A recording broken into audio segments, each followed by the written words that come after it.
Inspector Aurobindo এবং তার সঙ্গে ক্যামেরাম্যান পঙ্কজ জয়সালমীরের ভুটা গাঁওতে একটা হত্যা লীলার খোঁজে গিয়েছিল।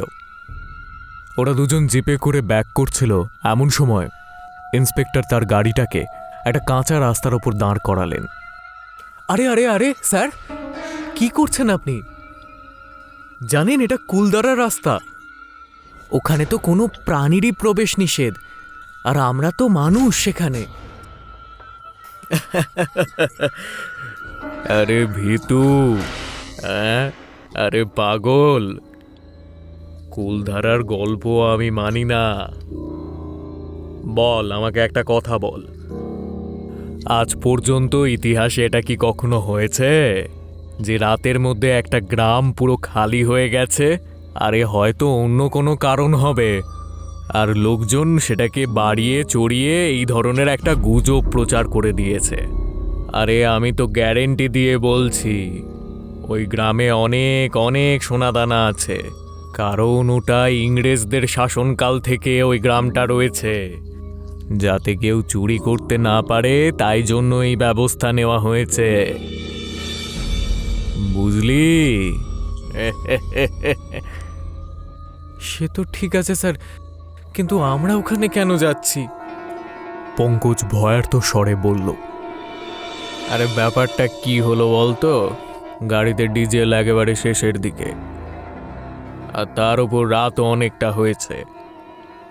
কুলধারা পার করার পর আমরা কঠিনগঞ্জে থাকব, আর আজকের রাতটা ওই হোস্টেলেই কাটিয়ে দেবো। হ্যাঁ, ওই মোটামুটি 5-7 কিলোমিটার হবে, আর কুলধারা দিয়ে আমাদেরকে যেতেই হবে। আরে আরে আরে স্যার, আপনি এটা কি বলছেন? কুলধারার ভেতর দিয়ে যাব, তাও আবার রাতের সময়? আমি বলছি, আমাদের আত্মা পর্যন্ত খুঁজে পাওয়া যাবে না। দেখুন দেখুন স্যার। পঙ্কজের অনেকবার বোঝানোর পরেও তার কোনো প্রভাব অরবিন্দের ওপর পড়ল না। আর হবেই বা কেন? ইন্সপেক্টর অরবিন্দ মাত্র 1 সপ্তাহ আগেই এই শহরে বদলি হয়েছেন, আর অরবিন্দ যে শহর থেকে এসেছেন সেখানে ভূত প্রেত শুধুমাত্র গল্পের মধ্যেই সীমাবদ্ধ থাকে। কিন্তু আরও একটা কথা ছিল, অরবিন্দ নিজেও কুলধারার বর্তমান ইতিহাস ঠিকভাবে জানত না। তিনি যতটা সহজভাবে বিষয়টাকে নিচ্ছিলেন তার থেকে অনেক বেশি কঠিন ছিল এটা। যাই হোক, অরবিন্দ জিপটাকে আবার চালাতে শুরু করে, আর ওর জিপ এগিয়ে চলে কুলধারার উদ্দেশ্যে। ইয়ার, এই গ্রাম তো পুরো গোলক ধাঁধার মতো লাগছে, প্রত্যেকটা জায়গায় মোড়, রাস্তা ঠিকভাবে বোঝাই যাচ্ছে না। অরবিন্দ নিজের মনেই কথা বলে যাচ্ছিল।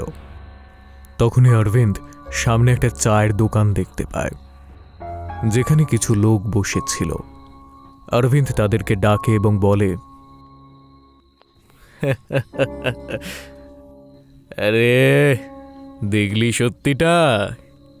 তুই কি বলছিলি জানো, এই গ্রামে প্রাণীরাও নাকি ঢুকবে না? সামনে দেখ, এরা কি কোনো মানুষ নয়? না, পঙ্কজ ভয়ার্ত স্বরে বলে। কি বলছিস? এটা তো আমিও বুঝতে পারছি না, এই গ্রামে মানুষ কি করে দেখা যাচ্ছে? এখনো তুই ওই কথাগুলোকে ঠিক ভাবছিস যেগুলো ওই গ্রামবাসীরা গুজব ছড়িয়েছিল? দাঁড়া, তুই দাঁড়া, আমি ওদেরকে কঠিনগঞ্জের রাস্তা জিজ্ঞেস করে আসি। আরে আরে স্যার, স্যার দাঁড়ান। আরে আপনি কোথায় যাচ্ছেন স্যার? স্যার, ওরা আসল মানুষ নয়, ওরা কবর থেকে উঠে এসেছে। পঙ্কজ জিপের মধ্যে থেকেই চিৎকার করে, অরবিন্দ ততক্ষণে জিপ থেকে অনেকটা দূরে চলে গিয়েছিল, আর পঙ্কজের কথা না শুনে সে সোজা ওই চায়ের দোকানে চলে যায়। চায়ের দোকানে কিছু অদ্ভুত মানুষ বসে আছে। আরে হ্যালো, আমার নাম ইন্সপেক্টর অরবিন্দ, আমি এখানে নতুন এসেছি। আপনারা কি আমাকে বলতে পারবেন কঠিনগঞ্জের রাস্তাটা ঠিক কোথায় গেলে পাবো? আসলে আমি একটু হারিয়ে ফেলেছিলাম।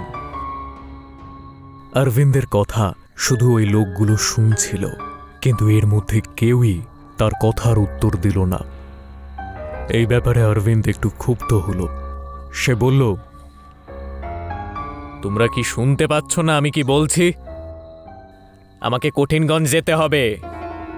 ওখানে যাওয়ার রাস্তাটা কোথায়? আরে ভাই,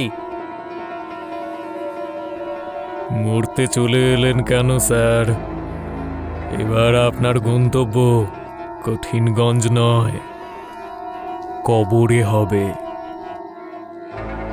তো কি করবেন রাস্তা জেনে? মানে আমি কবরস্থানে কেন যাব? অরবিন্দ ক্ষীণ স্বরে বলল,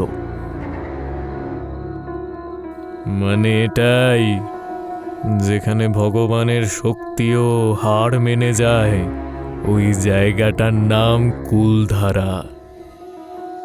এখানে শুধু আসার রাস্তা আছে, যাওয়ার রাস্তা নেই। তখনই অরবিন্দের ফোন বেজে ওঠে। আরে আরে স্যার, ওদের সাথে কথা বলে আপনি নিজের মৃত্যুকে তাড়াতাড়ি ডেকে আনছেন। একটা কথা আপনি বুঝতে পারছেন না, আজকে অমাবস্যার রাত, আজকে প্রেতেদের রাত। গাড়িতে তাড়াতাড়ি চলে আসুন, তাড়াতাড়ি বেরোন ওখান থেকে। অরবিন্দ জিপের দিকে এগিয়ে যাচ্ছিল। সে জিপের দিকে পৌঁছতেই যাচ্ছিল, এমন সময় তখনই পেছন থেকে একটা শব্দ ভেসে আসে। এতক্ষণ তো তোমারই অপেক্ষা করছিলাম, এসো ভেতরে এসো।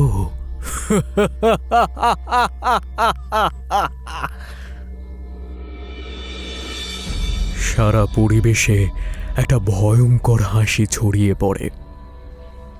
অরবিন্দ পিছনে ঘুরে দেখে, সেখানে না আছে কোনো চায়ের দোকান, আর না আছে কোনো লোক যাদের সাথে ও কিছুক্ষণ আগে কথা বলছিল।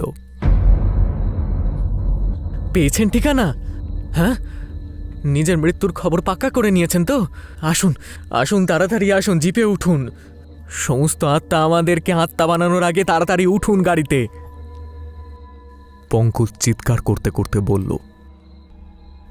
এতক্ষণে অরবিন্দ বুঝে গিয়েছিল যে কুলধারায় আসাটা তার উচিত হয়নি,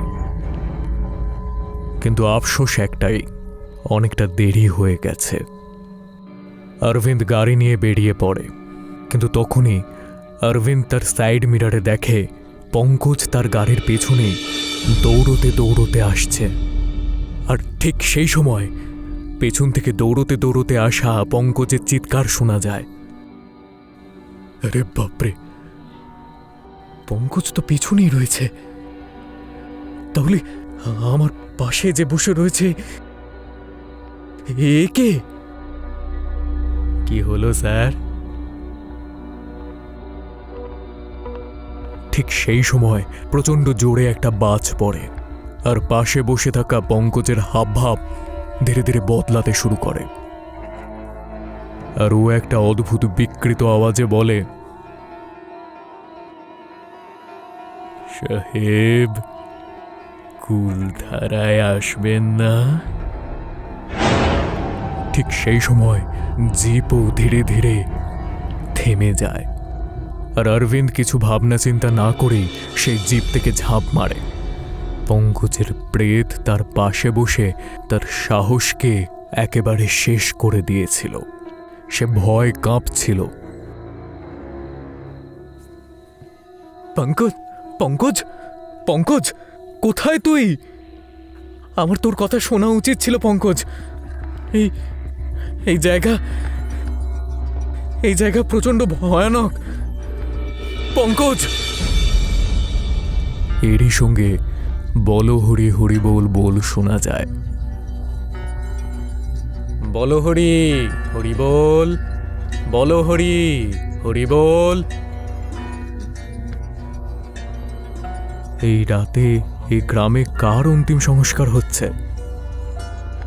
আর এত রাতে শুধুমাত্র তো কিন্নর দলের অন্তিম সংস্কার হয়, সাধারণ মানুষের তো নয়। এই সন্দেহ হতেই অরবিন্দ পিছনে দেখে কয়েকজন একটা লাশ নিয়ে হেঁটে চলে যাচ্ছে, আর তারা সবাই অরবিন্দের দিকে কেমন একটা বিকৃত দৃষ্টিতে তাকিয়ে রয়েছে। আসলে দুটো লাশের ক্রিয়াকর্ম করার জন্য এগুলো নিয়ে যাওয়া হচ্ছিল। লাশগুলো যখন অরবিন্দের কাছ দিয়ে গেল, তখন অরবিন্দের নজর ওই লাশগুলোর ওপর পড়ল। ওর সারা শরীর যেন কেঁপে উঠল। ওই দুটো লাশ আর কারণ নয়, বরং অরবিন্দ তার পঙ্কজেরই। এখন তো অরবিন্দ জীবিত আছে কিনা সেটার ওপরও তার সন্দেহ হতে লাগলো। আমাকে আমাকে মেরে ফেললেন স্যার। আমি বলেছিলাম এই গ্রামে কোনো জীবিত মানুষ থাকে না, কিন্তু আপনি নিজের সাথে সাথে আমাকেও মেরে ফেললেন। আপনি মেরে ফেললেন আমাকে। এই গলাটা ছিল পঙ্কজের।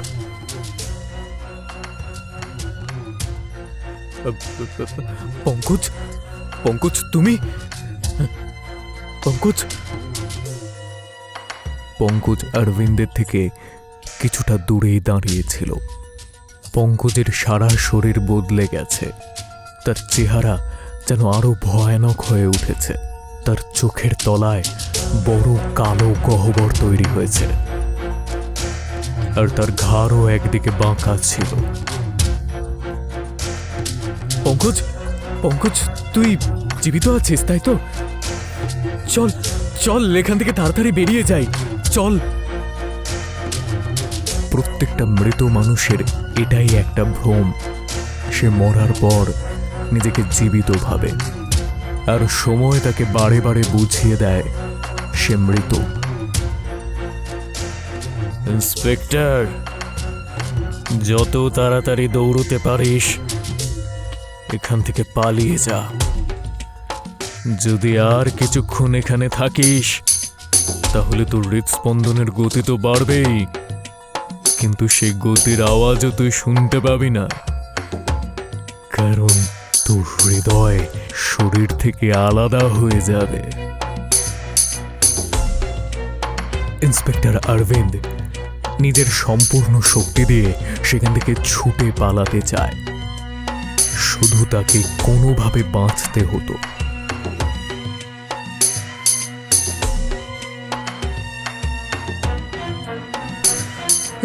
কুলধারা, কুলধারা প্রচন্ড ভয়ানক একটা জায়গা। আমি কোনোদিন ভাবিনি। একটা কাজ করি, সামনে যে ঘরটা আছে না ওখানে ঢুকে পড়ি। কালকে সকাল হতেই এখান থেকে বেরিয়ে যাব। হয়তো সূর্যোদয় হওয়ার সঙ্গে সঙ্গে এই প্রেতগুলো আমার কিছু করতে পারবে না। অরবিন্দের হয়তো মৃত্যু খুব কাছেই চলে এসেছিল, কিন্তু তাও সেই গ্রামে জীবিত থাকার চেষ্টা করছিল। ওই যে বলে না, বিনাশকালে বুদ্ধি ভ্রষ্ট। অরবিন্দ ওই ছোট বাড়িটাতে গিয়ে ওঠে আর একটা কোণে লুকিয়ে পড়ে।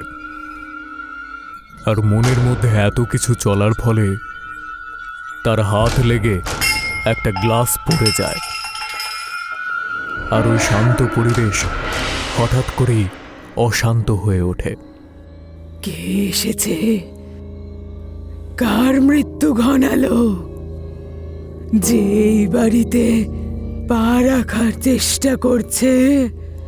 আর ঠিক তখনই ওই ঘর হঠাৎ করে নড়তে শুরু করে, আর অরবিন্দকে কেউ যেন টানতে টানতে ওই বুড়ির কাছে নিয়ে আসে। ওই বুড়ির বয়স 100 বছরের কম নয়। জীবনের ওপর মোহ কেটে গেল নাকি তোর?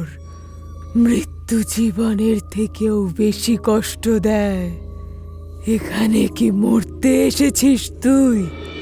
তুই জানিস না কুলধারা প্রেত আর অশুভ শক্তির ডেরা। অরবিন্দের পিছনে সে মৃত্যু আত্মারা একে একে ভিড় করতে শুরু করে। তার আশেপাশে, সামনে, পেছনে সব জায়গায় ওই আত্মারা তাকে ঘিরে ফেলে। অরবিন্দ বুঝতে পারে তার হাতে আর বেশি সময় নেই। আর অরবিন্দ সব থেকে বেশি চমকে যায় যখন সে নিজেকেও ওই আত্মাদের ভিড়ে খুঁজে পায়। সে নিজের আত্মাটাকে ভালো করে দেখল এবং নিজের জীবিত না মৃত সেটা বোঝার জন্য নিজের একটা হাত আরেকটা হাত দিয়ে ছোঁয়ার চেষ্টা করল, কিন্তু ওর হাত আরেকটা হাতকে স্পর্শই করছিল না। আর ঠিক তখনই পঙ্কজ বলে উঠল, একদম ঠিক ভেবেছেন, আমার আর আপনার মৃত্যু তখনই হয়েছিল যখন আমরা কুলধারায় পৌঁছেছিলাম। আর এর সাথে সাথে গাড়ির একটা ভয়ানক অ্যাক্সিডেন্ট হয় আর আমরা দুজনেই তাতে মারা যাই। এরপর আমাদের মৃতদেহ দুটোকে এখান থেকে এই আত্মারা তুলে নিয়ে অন্তিম সংস্কার করতে নিয়ে যায়। এখন অরবিন্দ সমস্ত কিছু বুঝতে পারছিল। সে তো চায়ের দোকান থেকে বেরোনোর পর নিজের লাশটাকে দেখতে পেয়েছিল।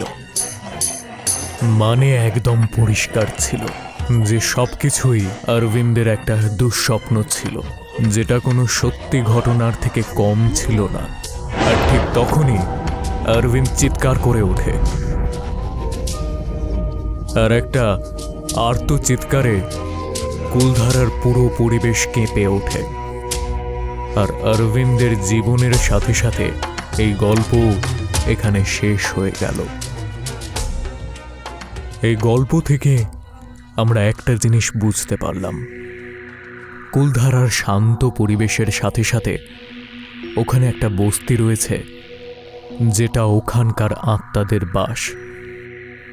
ওখানেও জীবন আমাদের মতোই কাটছে, শুধু পার্থক্য এটাই, এখানে শুধু জীবিত মানুষরা থাকে আর ওখানে মৃত আত্মারা জীবিত লাশ হয়ে। আর কোনোদিন অরবিন্দেরও খোঁজ পাওয়া যায়নি আর পঙ্কজেরও খোঁজ পাওয়া যায়নি। কুলধারার অভিশাপ আরও একবার জীবিত হয়ে ওঠে। আর এখন এটা একদম পরিষ্কার যে কুলধারা শুধুমাত্র আত্মাদের গ্রাম। এখানে যে ভুল করে চলে যায় সে ওখানেই ওদের সাথে আত্মা হয়ে থেকে যায় আর কোনোদিনও পথ খুঁজে পায় না।